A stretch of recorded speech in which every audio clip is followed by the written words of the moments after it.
welcome in the Kelly Wells Show, presented by Appalachian Wireless, coming to you from Jerry's Restaurant every Tuesday evening. Tonight, you'll hear the Kelly Wells Show, of course, on Wednesday night. District tournaments, change in the schedule, an off week for the Bears, so coming to you a little later this week. I'm Andrew Joyce, joined by the head coach of the University of Pikeville Bears, the defending NAI national champions, who now sit 16-11 overall, 8-7 in the conference. Coach, welcome in.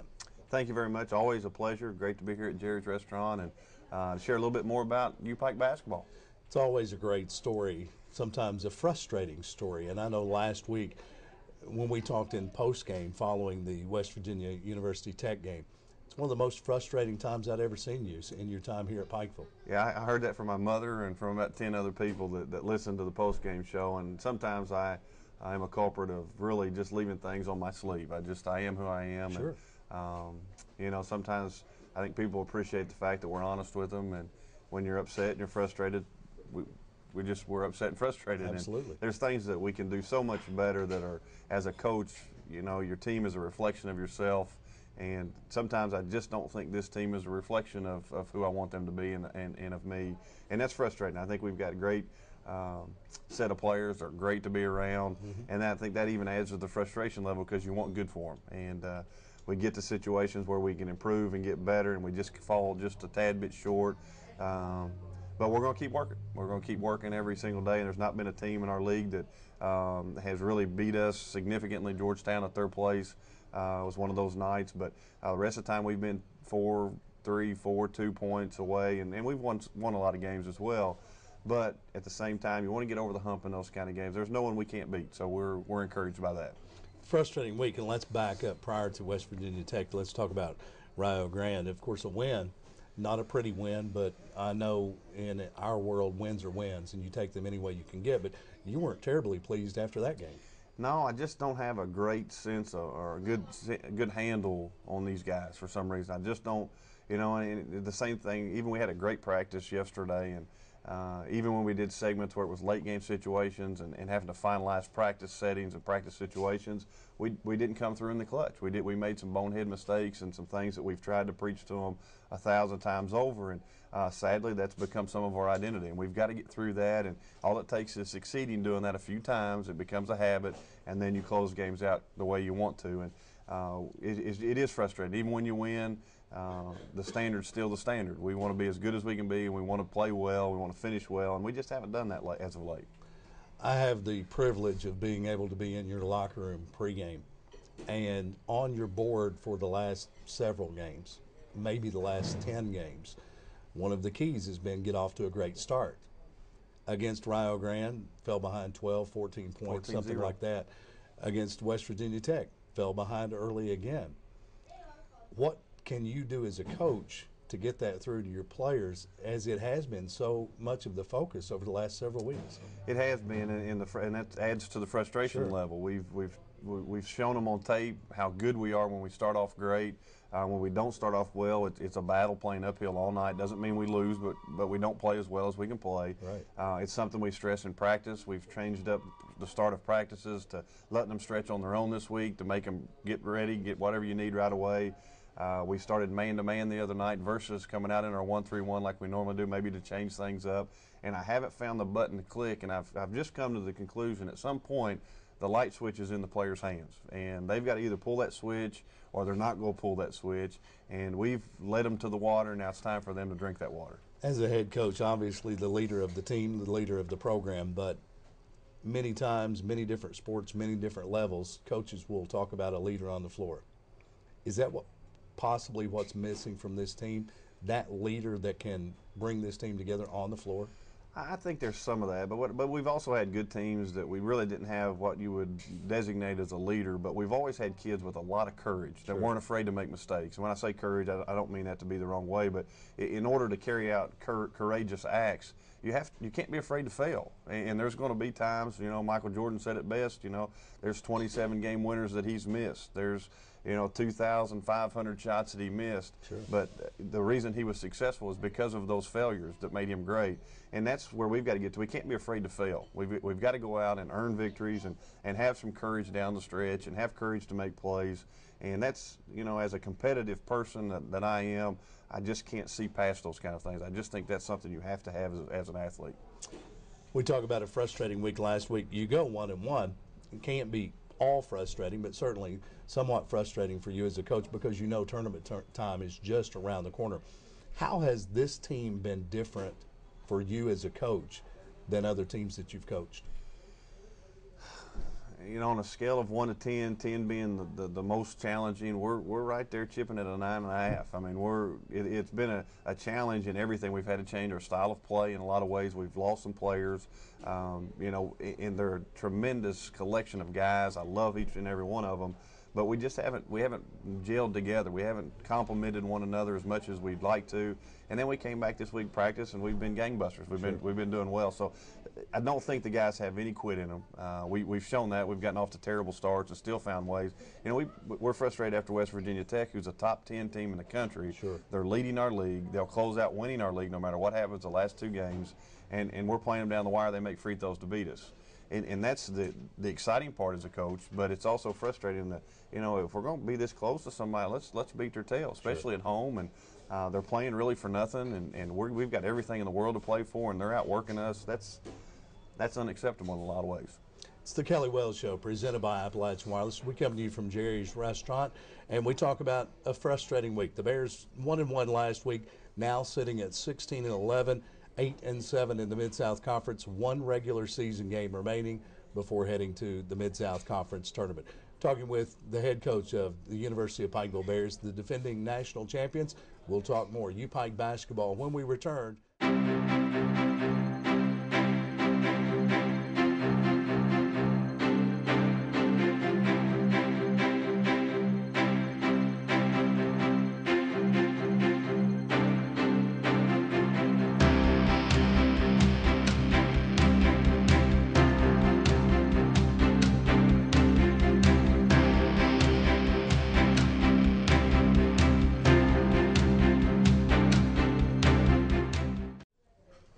Welcome back in. The Kelly Wells Show, presented by Appalachian Wireless from Jerry's Restaurant. We talked University of Pikeville basketball, the defending NAIA national champions, joined by head coach of the University of Pikeville Bears. He is the reigning national coach of the year. And Kelly Wells, we talked back in November. Some coach along the line had talked about coming off a championship season and how the next season was one of his most challenging in coaching. Have you found that to be the case? It's been very challenging, and every year has its different sets of challenges. So I guess I should be thankful that it's just a different set of challenges this year. And you know, we've went through every gamut from being ranked number 1 in the country at the beginning of the season to losing a few games and to being 16-11, which we're not accustomed to. But you know, at the same time, with challenges come a lot of rewards too. I really feel like this team has improved. We haven't made the right adjustments at the end, but we've still got games to play. We've got a great one Saturday for senior night. I want to celebrate and send these seniors off in the best possible way. Then going to tournament time, it takes an opportunity to string 3 games together to win that. Then you get yourself on a roll going to Kansas City, and we know how that works. And you know, we've seen what greatness looks like, and we want to get back to that. And I think it's frustrating for me as a coach. I guess maybe it's a spoiled coach in some ways. Is I expect that greatness all the time. I don't want to step any other direction except for forward. Now, it's hard to step forward from ending your season as number 1. But we've got to continue to improve. The guys have a great positive outlook. And like I told you 1,000 times, they're great young men. They want to get better. We just got to iron out those small details. And I think it's the most frustrating thing is those small details are the most important details. Sure. And we're going to get there. It may cost me a few gray hairs, but we're going to get there. I think I've seen a couple already out of the coach. I could name both of them. He's been a championship coach on the high school level, a championship coach on the college level, national coach of the year on the high school level, national coach of the year on the college level, and this guy doesn't settle for mediocrity. And we're looking for a great finish out of this team. Before we wrap up last week, frustrating, we're going to put it behind. Have to talk about Josh Whitaker. Played possibly his best game as a Bear, if not this season, against West Virginia Tech before he went out with an injury. What's the status on Josh? Well, really, to be frank, I feel like if he plays the rest of that game, we win it. I mean, I thought he was everywhere. He was covering ground. He was scoring. He was getting our guys in the right spots. And we had to move Chris to the point guard and kind of limited some things that we do defensively more than offensively. He's just a huge part of what we're trying to do. He went 50% yesterday that's just a low back thing. And the blessing is we don't play till Saturday. He'll be fine. He'll go 100% in practice tonight. He'll be ready to go. And he's a tough customer, and we expect a lot out. He's got the toughest job on the floor in the bottom of that 1-3-1, and he's usually guarding a 6'9", 6'8", strong post player to begin with, and floats out to guard the guards. And he's just a competitor. And I really feel like, I have no doubts actually, that if he plays and finishes that game capable of it, he just couldn't go. He wanted to go. I just wouldn't let him go. And if he plays the rest of that game, we win it. But nonetheless, some guys got some valuable experience. Kenny Rhymes came out and gave us some good minutes. Chris Watson gave us some good minutes too. So we're trying to build some more depth there, and we're kind of settled in that 8-man rotation right now, maybe a ninth, but he'll be fine. Josh will be okay. Took a hard shot when it happened, and I couldn't tell that he asked to come out of the game. He had tried to make it up and down the floor a couple of trips, and it was obvious he wasn't going to be able to do that. Yeah, he made it one trip on just guts and courage, and then on the retreat back, I was trying to get them to stop the play because he was really limping and holding it, and it just so happened, just been the breaks of this year, the ball goes to his exact coverage spot, and he's a little bit slow getting there, obviously, and they hit a three, and the rest is history on that play. But nonetheless, he just, he's a gutty trooper, and he'll bounce back fine, and I look forward to having him full speed tonight. It's the Kelly Wells Show, presented by Appalachian Wireless. We come to you from Jerry's Restaurant. We talk about University of Pikeville basketball, and of course, the regular season finale coming up Saturday. UVA is in town at the Expo to take on the Bears. And Coach, as you sit at 16-11, 8-7 in the Mid-South Conference, currently, I guess, the number 6 seed in the conference standings. Lindsey Wilson in front, followed by Georgetown, Campbellsville, Cumberland's, and St. Catherine's. With the schedule coming up this week, you've got just one game. Other teams have a couple. What does it look like? Where can the Bears end up with a win and some things to fall in place?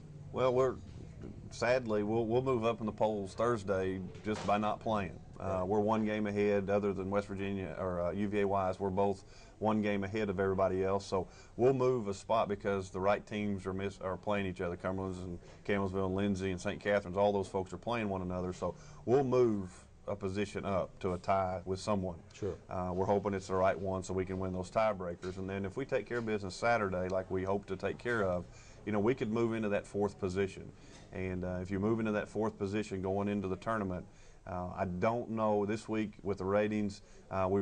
We did a great job of getting 3 teams solid into the ratings. 4th team's on the outside receiving votes. If that 4th team were to be the Bears, I think we might have a chance to get in. Anybody else in our league probably would not have that opportunity. I think with the defending national champion tag might help us if everybody else doesn't have upsets in their tournaments. But if we get to that 4th spot, play ourselves through the conference tournament, obviously we want to win it, but if we get in there and win a couple games, positions ourselves better because the last poll for the national tournament is after the conference tournament. Sure. So we can position ourselves in the right spot, and I think we can get to 4th by the end of the regular season and hopefully get ourselves pushed to 3rd at minimum by the end of the conference tournament to get ourselves in. Of course, the Mid-South Conference tournament gets started next Friday in Frankfort. How big of a difference being a 6 seed as opposed to being a 4 seed in the Mid-South tournament? I'd like to tell you there's a huge bit of difference, but you've got 1 and 2, and then you got 3, 4, 5, and 6 are all log jammed together. We've been that way for weeks now. It seems like months because as a Raider you have to decipher what all that is. But really it doesn't matter. There's no buys, there's none of that, so you've got to play your way through it. But obviously for pride reasons and for positioning, we want to be in that 4th spot. That's where we want to be, whether it be in a tie, whether it be by ourselves. And that gives us an opportunity to make the right kind of moves because that last poll, if you're in or you're right on the edge of receiving votes, you've got a lot easier way to move up versus coming from scratch and then trying to move your way into the national polls. That's hard. Makes Saturday's game that much more important. It really does, and it's senior night. We've got 5 seniors, and we're going to be able to start every year. I start all my seniors. If possible, I have 6. Obviously, you can't start 6 seniors, but it works out perfectly. We've got a 1, 2, 3, 4, and a 5-man in the senior class, and we're going to start those guys. We've actually been practicing that way this week, and they're looking forward to it, and it's a great honor for me to be able to do that. But I want to send them out on the right note. Some of the seniors have been with us for quite some time. Some are 4-year seniors, some are 3-year, a couple are 1 year in it. And we want to send them off in the right fashion, as we do all our seniors. We want to send them off in the right fashion. But we want a great crowd there. The women play at 1:45. The men are at 2:05, some of that nature. And come on out. We'll have a great, or 3:45, and we'll have a great crowd, and that'll really help our guys. It really will. It's the Kelly Wells Show presented by Appalachian Wireless, talking University of Pikeville basketball. Coming up Saturday, Senior Day for the U-Pike women at 1:45. The guys to follow at approximately 3:45, and you're encouraged to be there to show your support for these seniors, what they've meant to the community, to the college, and to the campus at the University of Pikeville. We've also got 2 young ladies that will be graduating that night too, and I want to send them off with the best. And you know, Bill's got a great program, and his girls are top notch and first class. We want to help them send those ladies off in the right fashion too. And we'll have, I know we'll have football awards will be given out during that night. Some of our all-conference players, academic stuff. We'll have cheerleader and dance senior night, and we'll also have a sports information graduate. So we need to get out there and support all those young folks too. It's the Kelly Wells Show presented by Appalachian Wireless, talking University of Pikeville basketball. When we come back, we'll take a look at the weekend's activities. Of course, UVA-wise, the regular season finale coming up Saturday. We'll also talk with the coach, what's going on with scouting for next year's roster with the Bears. The Kelly Wells Show presented by Appalachian Wireless.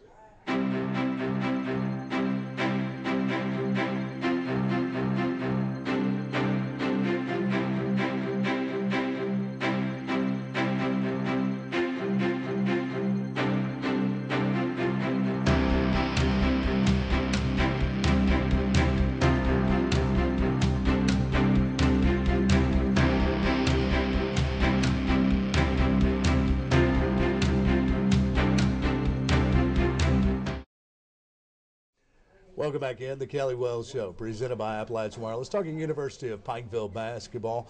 The Bears heading to Senior Day on Saturday at the Expo Center. 1:45, the U-Pike women take on UVA-wise, approximately 3:45. You want to get there extra early for Senior Day so you can be a part of the festivities and honor the seniors that go out Saturday.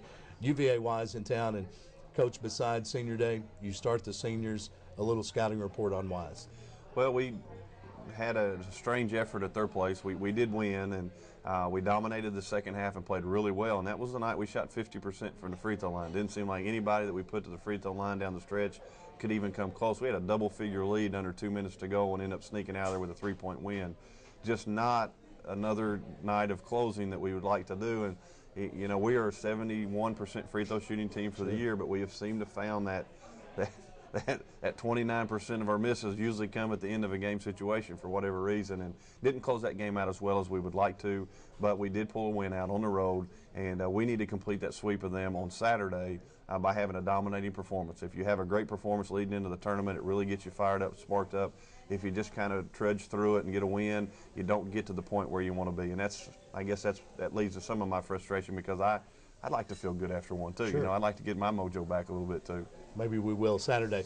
You read my mind. My next question, the importance of momentum winding down the regular season, heading to tournament time. I think it's invaluable. I think Campbellsville right now is the hottest team in our league. I think they're really surging to beat Mountain State, swept Mountain State at home. They got a great win over St. Catharines and beat them handily. And they're surging right now into the right spot. Now they've got a week ahead that could change all of that too. They've got 2 of the toughest teams in our league to play. Sure. So that could all change. And we want to be one of those teams that's surging ahead. I think Lindsey Wilson is one of those teams that's surging a little bit. And we need to get in that mix as well as a team that's surging into the tournament. And we can do that with a good win Saturday. Feel good about ourselves, have some practice days following that. We've got a good week of practice here. So we've got it positioned the way we would draw it up on paper. As you and I both know, you don't play any games on paper, but we are in a nice scenario. We need to take advantage of that scenario and make it lead to a tournament run for us. I got to correct you. You can play a lot of games on paper. They don't let you put them in the standings. Well, that's and I do play a lot. My wife could tell you that every napkin and every notepad's got those kind of plays on it. And some of the plays we used last year looked a lot prettier than they've looked this year. Just a lot of times it's not the X's and O's, it's the Johnnies and Joes who are running it. And we've actually added some new sets, some new things we wanted to do this week for tournament time. So I think we'll be as prepared as you can be. Now the readiness will come from the players. Sure. Coach Kelly Wells, it is the Kelly Wells Show presented by Appalachian Wireless. We talk U-Pike basketball. And Coach, it's district tournament time in the Bluegrass. Other states heading to postseason very soon. It's a busy time for you as well, but I know you do have a little break in the schedule this week with an off night Thursday night. How much scouting will you get done and your staff this week? Well, we'll do some, and we never take a day off from recruiting. I mean, that's the most important. That's your lifeblood. I've taught at an early age that there's two most important things in your program. One is scheduling, and the other is recruiting. And those two things are high cotton in our locker room and in our office space. It's something we talk about daily that we need to make sure we stay on top of at all times. And, the recruiting thing, it never ends. It never ceases. My phone's ringing. Coach Rick's phone's ringing. Coach Compton's phone's ringing. Coach Bowman's phone's ringing. I can't imagine having to do it at the level of football recruiting base because we stay humping 24 hours a day on just trying to get a roster of 15 collective players. I could not imagine 100 players. It just overwhelms me. But we try to do our due diligence. We put on the board the other day, we put everybody's returning best players in our league. Right. The best point guard in our league, our best 2-guard, our best 3-guard, our best 4-man, best 5-man in the league. And I told our guys, I said, don't bring me a name. Don't bring me a player that's not better than every one of those guys at every spot. We're in the position to be able to do that. When I first got here, we were just lucky to get 5 guys that could play all 5 spots. So now that's the mission, that's the charge, and the guys have done a fantastic job. We've wore it out. I mean, we've went from high schools to junior college to prep schools to transfers, and there's no stone we're not going to leave unturned. So it is busy. This week is a typical week, but it gives us an opportunity to watch some district tournaments. It gives us an opportunity to watch several games in a small packed week, and we're blessed to not have to play Thursday, to be able to do some of that on Thursday, Friday. It's the Kelly Wells Show, presented by Appalachian Wireless. 5 seniors saying so long to on Saturday. You already have some new recruits on campus for next year. How many holes to fill beyond that for next season? Well, we've got 3 redshirting now. One's a 6'9" transfer from Virginia Commonwealth that played on the Final Four team and with Shaka Smart, had some great issues, and he's corrected those. And he'll be an instant impact for us, a go-to guy immediately to throw the ball into in the paint. He's got great basketball IQ, very, very skilled post player, something we've missed because we don't have a dominating post player. We brought a top 100 junior college player in, Jamal Curry, who's actually signed with Radford and ended up getting out of that and coming to the University of Pikeville. And he gives us an athlete, long, 6'9", and he may be the only kid on campus that's skinnier than Trevor Setti, but he is certainly gifted in what he tries to do. And also we added some depth at our point guard spot. We brought Chris Johnson in, who gives you visions in practice of a Vance Cooksey type player. Right. And, I think one of the reasons our guys may not have the confidence that we've had in the past is because those guys are practicing against them every day, and they're making it tough on us. I mean, they make it tough, and we get an honest look of everybody's scout team because we feel like they're better than most guys in our league starters. And so it's a great base for us, but we still have 4 to give, 4 very important, valuable pieces of the puzzle, and it's not a it's in intramurals, and the 4 guys that we're going to sign are going to be 4 high major type players that will come in here and change the scope of our program. And you and I won't be looking at ourselves and wondering if we've got the right kind of talent mix here. We will have the right kind of talent mix here. We've come to expect none less out of the University of Pikeville and the basketball program since the arrival of Coach Kelly Wells. Coach, tough week, I know, saying so long to seniors, senior day. It's a little bit emotional, but we look forward to closing out the regular season. We look forward to tournament time, and we look forward to a little momentum heading to that. No doubt. It is emotional when you say goodbye to seniors, but it's also in some ways an exciting time too, because now they get to take out and start their life after basketball a little bit. Some will continue to play basketball, but there's always going to be a life after basketball. And to see them earn their degrees and walk across the stage, and to see them start their families and start their career is an extremely exciting time for a coach too. And we don't want to leave them too soon. We want to get as much play out of them as we can. And but watching them grow is also an exciting time, as is sad to see them walk through those doors for the last time. This will be their last game in the Expo Center and in Pikeville. So hopefully they'll leave that with a great memory of a great win, building some momentum, getting that going into tournament time. Let's get a win Saturday. I'm all about it. Coach Kelly Wells, it is the Kelly Wells Show, presented by Appalachian Wireless. Saturday, UVA-wise at the Expo Center. The women's game tips at 1:45, the men approximately 3:45, senior day, and you're encouraged to be there. Take the headsets along. You can tune in to Z-Rock 1075 for complete coverage all season long, including the Mid-South Conference Tournament. For Coach Kelly Wells, on behalf of University of Pikeville Basketball, it's the Kelly Wells Show, presented by Appalachian Wireless. I'm Andrew Joyce.